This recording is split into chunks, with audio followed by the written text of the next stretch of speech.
You're now locked into Zone 32. Max Mercado, Grant Derflinger, Jake Miller. Only on NeutralZoneInfractions.com. NZI Properties. Ladies and gentlemen, back at it again. It's episode 5 of the Zone 32 podcast. NZI's first All 32 podcast presented to you by NeutralZoneInfraction.com. Follow us on Twitter at NZI Properties. It's Max, Grant, Jake. It's the Wednesday edition of the show. We apologize again for missing last Friday's edition. There were several scheduling conflicts, but it is what it is.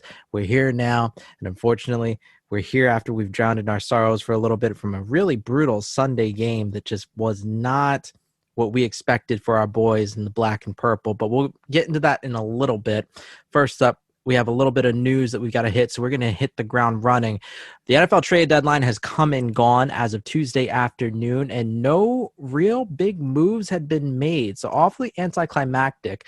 Though NZI's own Drew Loveless did point out that the trade deadline is like this every year, but, you know, we get caught up in the hype. So, Grant, I want to start with you. Now, we've talked before off air about how, you know, you don't really expect a whole lot going into this trade deadline, but especially in a year like this with how strange everything has been with rostering. What were your impressions, or what? First off, let's start with your expectations going into this past Tuesday. But more importantly, what were your expectations for teams in terms of moves that they were to make? I mean, I thought it was every year, you know, like you had mentioned before, every year it's kind of like the trade deadline, we get really hyped up. These names get thrown out and, like, you know, we get excited, then nothing happens. Or like safety gets traded or something, you know, something like that. But expectations, I thought it was going to be a little bit more active this year just because there's a lot of teams that are kind of on the hunt, a lot of divisions still wide open, you know, maybe one or two key pieces away from making a move. Pretty shocked that the Packers didn't make that move for Will Fuller, to be honest with you. I mean, not giving up what they wanted, but, you know, that's called negotiations, man. Like, you know, but I think that not making that move or any move for any receiver whatsoever to take some pressure off of Devontae Adams was kind of a boneheaded thing. But, you know, what do you expect from a team that takes a quarterback in the first round when they have a championship caliber quarterback that still has years left in him? But, you know, some of this, you know, most of the action really happened earlier on. You know, I was pretty shocked that Desmond King went to the Titans. I think that's a really good addition for them, kind of solidifying that back into their defense, which, you know, they've kind of struggled with a little bit this year, I guess. But I think that was a solid move. Of course, would have loved them in purple and black. We talked about it on here. Kind of surprised the Ravens didn't either with a lot of the injuries, you know, knowing that, you know, Stanley went down on Sunday, you know, prayers to him. But I feel like, you know, not saying like a bona fide stud, but like make a move for depth, maybe some offensive help, whether it's line or receiver, even tight end. I was still in the Njoku train up until the trade deadline. But I think that something could have happened. Expectations weren't super high, but I did think it was going to be a little bit more active this year, and it wasn't at all. So whatever it is, I guess teams are riding with what they got. And I'm glad you mentioned the Will Fuller deal, Grant, because it was shocking to me that the price tag for Will Fuller, apparently teams were offering a 4th and a 5th for him, and the Texans didn't bite. I made a quick guest appearance on the Matt and Frack show. You can follow them on Twitch at the Matt and Frack show. But I had mentioned how there's the possibility Houston might be intentionally keeping the cupboard stocked rather for their next general manager to make moves in the off season. So that way he's not, you know, he's able to accumulate draft capital as needed, but he doesn't have to completely start over. But I agree with you. I fully expected Fuller to be on the move. And we're going to get in the Des King trade in a little bit because, Jake, I know you feel some kind of way about this as well as the rest of our NZI folks. The fact that Desmond King went for only a 6th rounder and a bag of chips is a travesty, similarly to how the Patriots made an under-the-radar move for Isaiah Ford for what was it, next to nothing. What was it? So was it a 6th or 7th rounder? But the Des King deal, movie theater popcorn is more expensive. It was ridiculous. And it actually, now that I think about it, and I can't pull it up in front of me, I believe going back to the Ford trade, that was a future 7th rounder. So they literally gave up almost nothing. And it's just such a Belichick move. But so, Jake, I'm getting off track here because I'm just so flabbergasted by some of these deals. Talk to me a little bit. Let's get into the Des King trade. Why were the Ravens players, more importantly, and we're going to frame this in light of the news that's to come towards the end of the show. More importantly, was the depth necessary, and what should the Ravens have done, if anything, at the trade deadline? Is the depth perfectly fine without adding Desmond King? No, especially with Marlon getting COVID-19. You don't have another slot corner on the roster, at least not a natural one. Not to mention Terrell Bonds might not play. He didn't look great on Sunday, but he's a body in there at least, because if he's out, you're entirely stuck with Jimmy Smith, Marcus Peters, and Khalil Dorsey. The former two, that's perfectly fine. You can more than get by with that. Teams would be happy to have that tandem.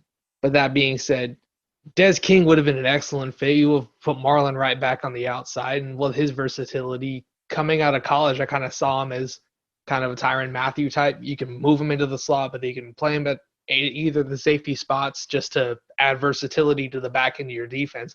And the Titans and good old Dean Pease get that with Desmond King.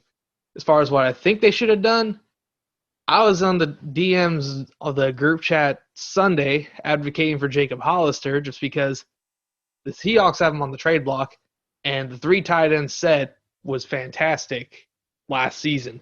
And because we traded Hayden Hurst and we didn't have a replacement for him because Breeland got hurt and nobody else really made anything on themselves for it, so they had to promote Pat Ricard to it. It's been hurt. It hasn't looked good. That set hasn't looked good this season. As far as I'm concerned, a move I would have liked to see made would have been go to the Jets, see what they would take for both Chris Herndon and then Brian Poole. You get those two in there, you solve both those problems. And while your back end isn't solidified until Marlon gets back, you're in much better shape from that point on. And then Herndon's a good player. He just can't get out of his own way. Or even Ryan Griffin or somebody. He was fine with Sam Darnold last season.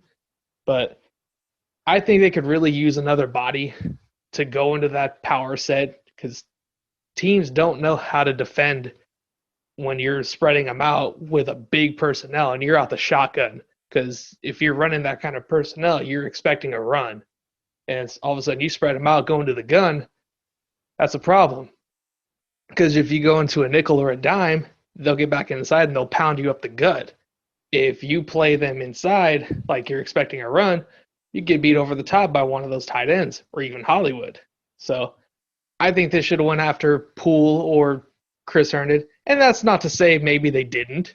Maybe they made a call with Joe Douglas, but it's unfortunate a deal didn't get done for that. Yeah, I would have been very surprised if Joe Douglas wasn't willing to entertain a low draft pick for Chris Herndon, given that Herndon had only had just one good year, his rookie year, top 500 yards receiving, then was suspended to start his second year, and then he had 2 injuries back-to-back, so that was a lost season for him last year. But just for him to have had only 14 catches and 24 targets entering this week for just over 100 yards, I mean, I know the Jets are the Jets, but those aren't eye-popping numbers, and you can't trade someone just based off potential when they've had effectively 2 and some change professional seasons in the league, injury or not. So, yeah, I thought Herndon would have been a great value pickup, just at least for, again, like you said, a body. And, well, after this past Sunday's game, there's not a whole hell of a lot of bodies left on that active roster right now. So we're going to segue into the unfortunate Pittsburgh Steelers game in Week 8. Unfortunately, the Steelers beat the Ravens 28-24. The Ravens now fall to 5-2 on the season, while the Steelers start 7-0 for only the second time in franchise history since 1978. Now, thankfully, the Browns also lost to the Las Vegas Raiders to soften that blow, so the Ravens are still in second place, but effectively 2.5 games behind. Meanwhile, the Bengals, in other AFC North news, won 31-20 over the Titans, sitting at 2-5-1, and could conceivably threaten if they make a run for these last few weeks.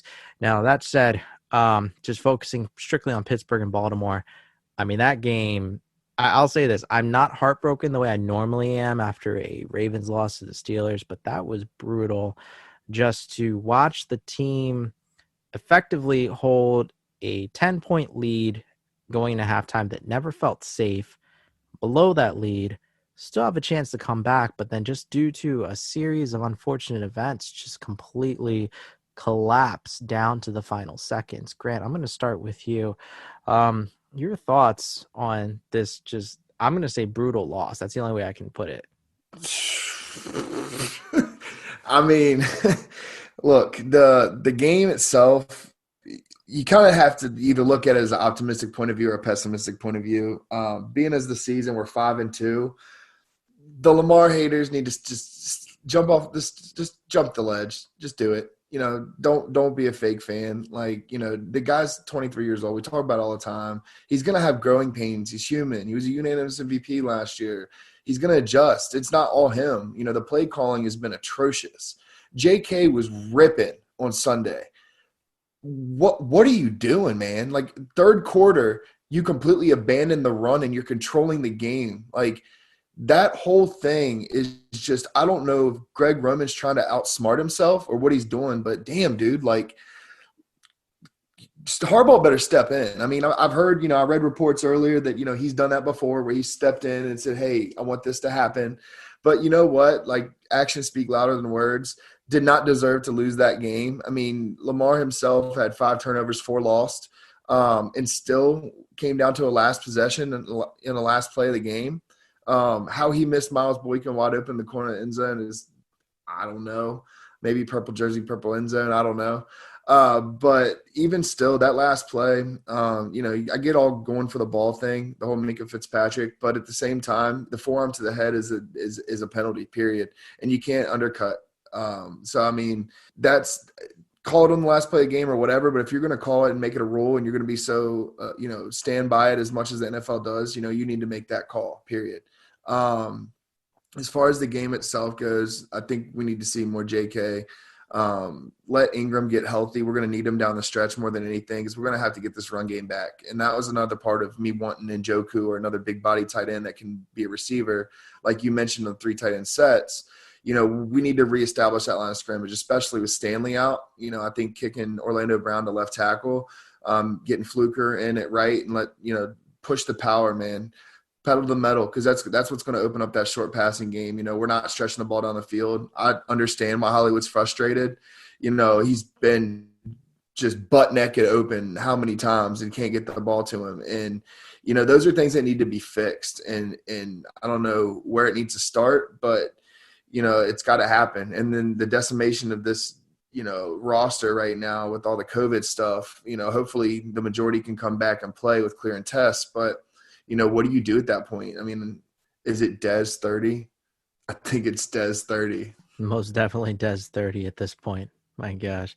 And I it's we're going to get into it right after this topic, but with the decimation to the roster that we're facing both due to injury and COVID, I mean, it's like this, there was a no-win situation regardless, because even if the Ravens had beaten the Steelers, which, okay, I'm going to lie, that would still be a pretty big win, but just it's almost like it's a Pyrrhic victory in a way, because long-term to lose Ronnie Stanley and now to have lost Tyree Phillips on the injured reserve, I mean, that's 2 starters on the offensive line, a unit that still needs to gel. Now you got to insert Macari into the guard spot, and then you've got, Bozeman struggling with Skura. You've got Orlando Brown Jr., who just, has played okay, but not as well as last year. Now, what are you going to do at this point? DJ Fluker taking Brown's spot on the right side, and he struggled quite a bit on Sunday. Jake, kicking it to you. I mean, at this point, 2.5 games behind, I don't want to say sky is falling and it's a Chicken Little situation, but is the division still within reach realistically? I mean, it's possible, but going into this game, I thought, personally, the Ravens need to sweep the Steelers in order to win the AFC North, because their slate isn't very tough either. Our gauntlet is right now. I mean, looking ahead at the Steelers' schedule, this week you get the Cowboys, who could be starting, I think, what's his face, Brandon Rush? Cooper Rush. Cooper Rush, that's his name. Cooper Rush, or a Cowboys legend, was it DiNucci? Ben DiNucci? Ben DiNucci, the guy over there with the Italian place. I see you. Damn you, Duke, stand up. But nonetheless, I'm just sitting there like, They have for the next 3 games before we play them again, they get the Cowboys, the Jaguars, and the Bengals. And then we go to see them at Heinz Field on Thanksgiving night. While we, on the other hand, travel to Indy to play the Colts, where I will be in that state this particular weekend. You lucky man, you. After that, Sunday night at Foxborough against the Pats. We'll see about that. I'm not going to count out Belichick just yet, but that's objectively tougher than the Jaguars, Cowboys, or Bengals. Then you get the Titans. And after that is the Steelers. I mean, left on their schedule, maybe they drop a loss to the Bills if they're going to play them in Buffalo. I actually don't remember if they are, but I think they are. And then you get the Colts coming to their crib on week 16. So it's like, maybe it's kind of a tough game, but I'm not going to pick the Colts to win that, especially with Philip Rivers throwing the ball. I'm just saying. So all things considered, it's actually realistic that the Ravens could be a 14-2 wild card team. Think about that. It's insane. But And again, that's to remind our viewers, that's because of the new alignment with the seeding, adding additional seed on both sides. So now you've expanded to 7 seeds on each side, 14 teams total in the playoffs. Conference playoffs need to be like the NBA. The top teams get in. I don't care about your record. I'm tired of seeing these sub 500 teams get a chance. It's crazy.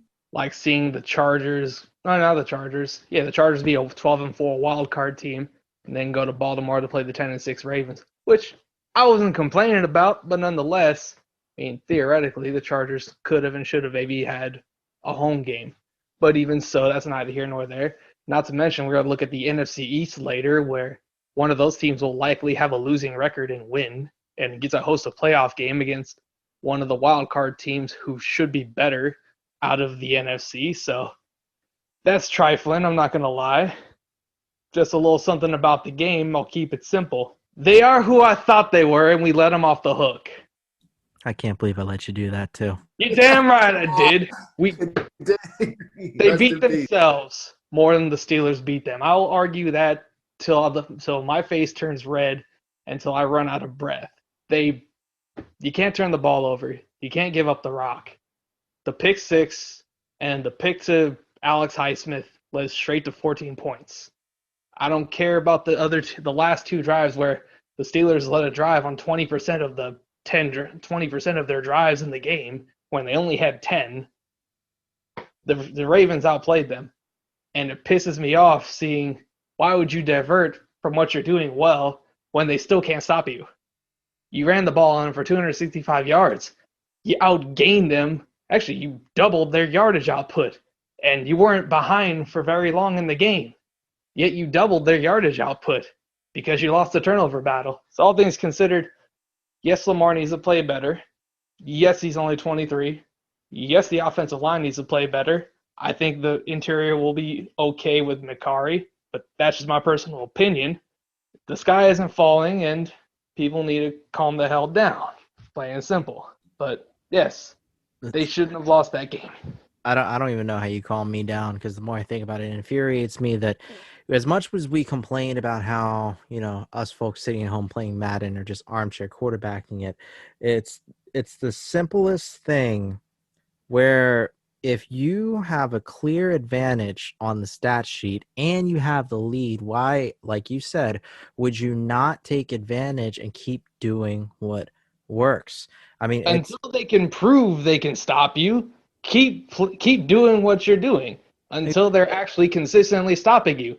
With which case you can notice, they're coming hard to stop the run now.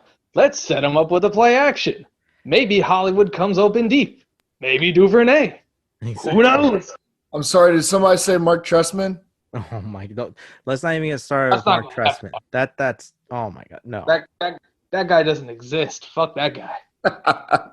Yeah, exactly. So, I can't believe you really dropped Trestman too. That's just we could do a whole show on Mark Trestman and just that horrible, terrible decision to hire him, thinking he was an offensive guru, like every other offensive guru that's walked through that door, Matt Cavanaugh, and with all the weapons that Ravens offense had reasonably had. I mean, you had Mike Wallace. You had Justin Forsett. I mean, and then Alex Collins. I mean, like the whole period just kind of blends together right now. So I don't even know. I don't even remember what the starting offense looked like. But the point was, you still had Joe Flacco, still reasonably in his prime, before he had gotten hurt, and you ruined him with that offense and that terrible blocking scheme and just everything in general. So I digress. Going back to this game, wrapping up my thoughts on the Steelers game. Look, if a Madden player can sit at home and just run the ball nonstop, as boring as it looks, as repetitive as it is, if it works, you do it. And it's that simple. How is it that an offensive coordinator who is paid so much more than we will ever make in our lifetimes combined can't get out of his own way?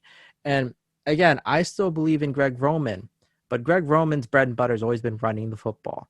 Don't try to suddenly show off and try to prove to everyone that you are an offensive genius who can throw and create all these crafty passing plays when the route concepts are still exactly the same. You're still relying on 9 routes. You're still relying on comebacks and curls. Very few slants, very few crossing routes. I mean, this is the most basic intermediate stuff. And if defenses are figuring you out within a year, you need to change it up, or you need to go back to what works. I don't care if Ravens football is boring to watch. I just want to win, period. Let's go back to the Jamal Lewis days of just watching him just pound that rock 30 times, 35 times a game, But I digress. Looking forward, our presumably, or at least one of our final topics of the night. So breaking news out of Baltimore coming out of Sunday's game. In addition to the 2 major injuries to Stanley and Phillips, Marlon Humphrey tested positive for COVID-19.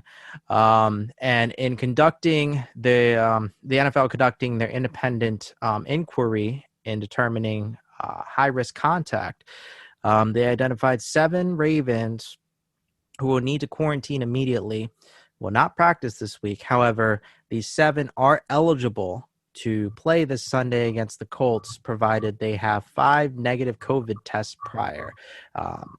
Linebacker Matt Judon, inside linebackers Patrick Queen and Malik Harrison, and LJ Fort, our new starting free safety Deshaun Elliott, outside linebacker Tyus Bowser, and the ignominious Terrell Bonds, which, by the way, if you're going to pick up a no-name corner from another professional league, why wasn't it the second XFL instead of the failed AAF?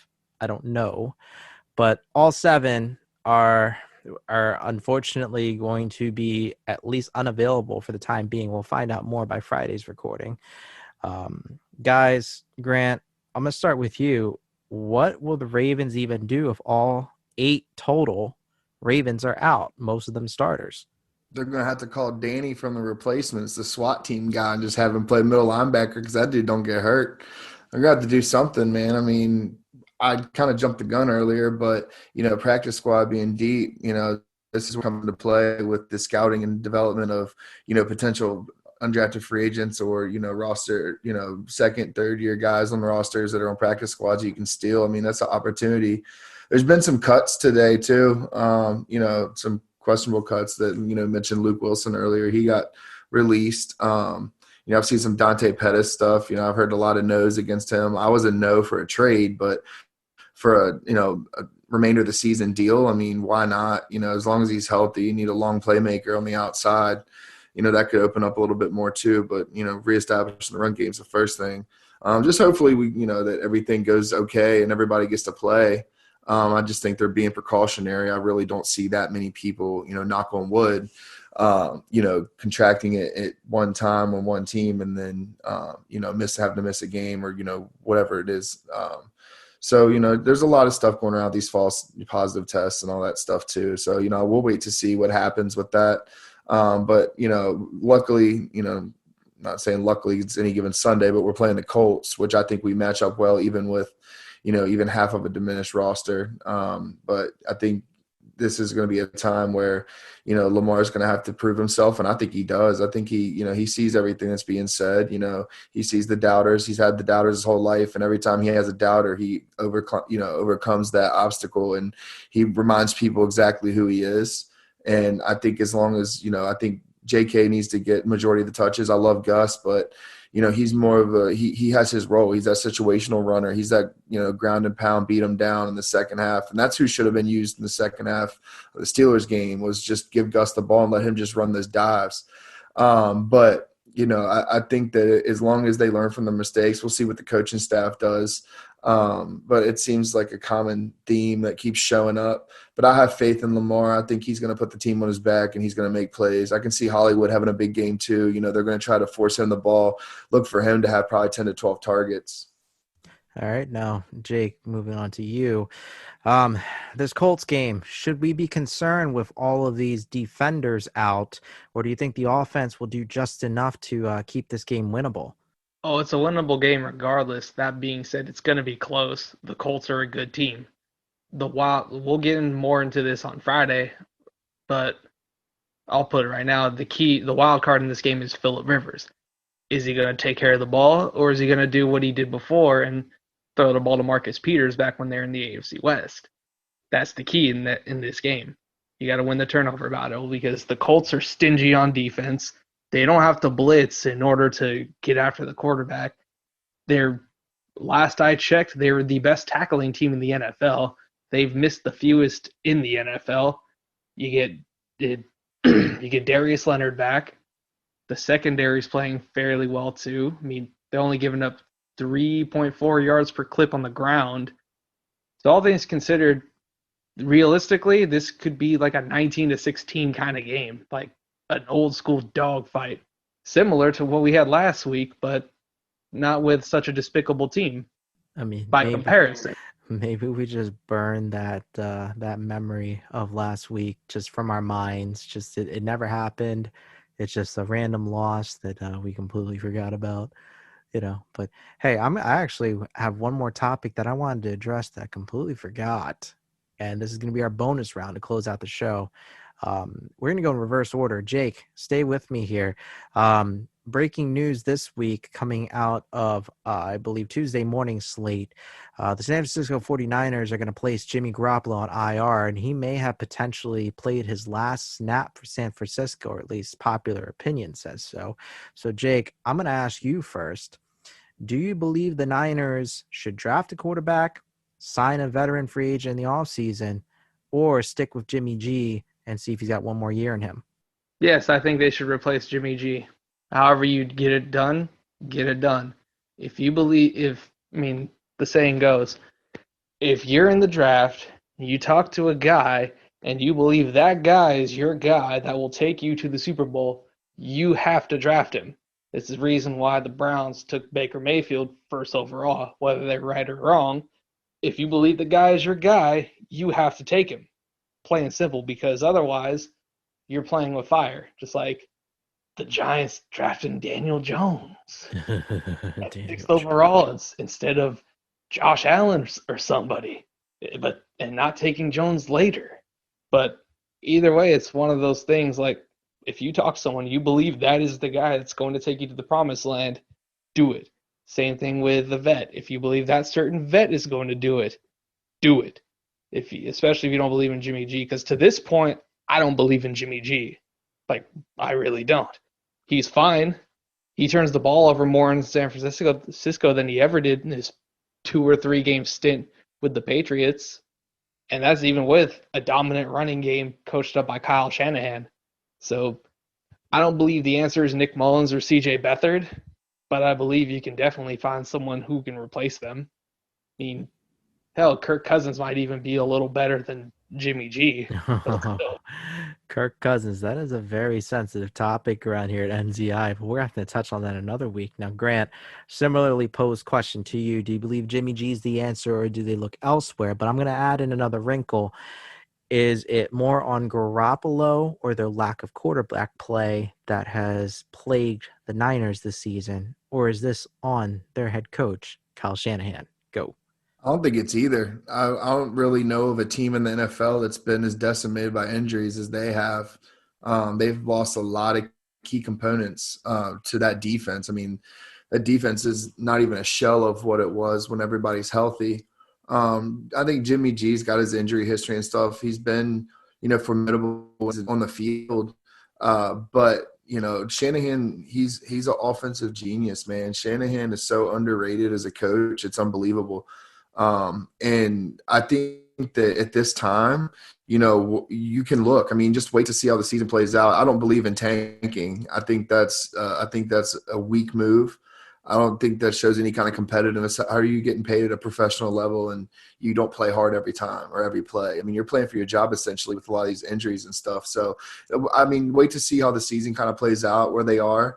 Interested to see, if he clears cap, what their cap situation looks like. I mean, what about, if Dak's upset how the Cowboys treated him and the Niners had some cap room with all those young contracts and they can shed some light, why not offer Dak a contract in San Francisco and let him kind of play under Shanahan? I mean, there's a lot of options that could potentially be out there for them. And that's a team and an offense and a head coach and just an identity that a lot of players would want to play for. As far as who, what, where, and when, I think we would see a little bit more towards the end of the season. We can kind of see what their draft situation's like. Because if you're sitting there, top 5, top 6, something like that by the end of the season, and you got, Justin Fields falls right in your lap, or you have draft capital to maybe move up a spot or two for him. I mean, I think that's somebody that you have to make the move on. And I agree with, if you have your guy, go get him. And that kind of takes it back to like the Falcons with the whole Julio thing. People were crushing them about that, but that set them up for the future on their offensive side of the ball, adding him. And, they made their move. They had their guy. They knew they wanted him and they climbed. And but I don't believe in reaching, like you said, like the whole Daniel Jones thing. I mean, I could not believe that was even a thing, or that Gettleman even made that move. Was incredible. I was almost impressed at how stupid it was. But there's a lot of things. I mean, I'm a huge North Carolina football fan, basketball fan, everything. And I mean, the whole Mitchell Trubisky going second was about the craziest thing that I'd seen. He should have stayed another year, and you're sitting here taking him over Watson and Mahomes. I mean, you look at the workouts, you look at everything. I mean, yeah, the body of tape, but Mitch Trubisky had weapons. He had an offense that was built around him. He threw screens. We won games, in the special teams game. But, that's beside the point. But back to, the topic at hand is I think we need to wait to see what happens in San Francisco as far as their finale of the season with record, and then go from there. But, don't be surprised if they make a big move in the offseason if they don't sit well where they like in the draft. I like what I'm hearing, and especially if I'm a Niners fan, I'm already considering this season a wash no matter what, even though they're not mathematically eliminated yet. I mean, I don't see how they intend to contend and compete for the rest of 2020. On the note of Mitch Trubisky, I'm going to close with this anecdote that the two of you I know have already heard, but for the listeners who don't know, the reason why General Manager Ryan Pace drafted Mitch Trubisky second overall over Patrick Mahomes and Deshaun Watson, surprisingly enough, is because of a pre-draft dinner in which, as they were walking to their cars, Ryan Pace saw that Mitch Trubisky was still driving an old beat-up car he inherited from his grandmother, despite coming from money. And he was so impressed by that because he thought that car showed humility and leadership, and that was what sold him on Mitch Trubisky. Not his arm strength or any other attribute that you normally see in a quarterback, but a beat-up car. That is a damn shame, and I apologize, Chicago fans, for what you've been going through. That said, that's going to do it for our show today. We'll be back on Friday with a preview of Week 9 action, assuming I have my weeks correct, because everything is blending just all together in one piece. We'll be talking Ravens-Colts. We'll also be talking more topics entering the weekend, as well as the status of the Ravens roster pending these COVID results. But again, this has been Zone 32, the only All 32 podcast presented by Neutral Zone Infraction. Follow us on Twitter at NZI Properties or online at neutralzoneinfraction.com. I'm Max. He's Grant. He's Jake. Thanks for listening. Have a great day. We'll see you on Friday. Max, Grant, Jake. Zone 32, only on neutralzoneinfraction.com. NZI Properties.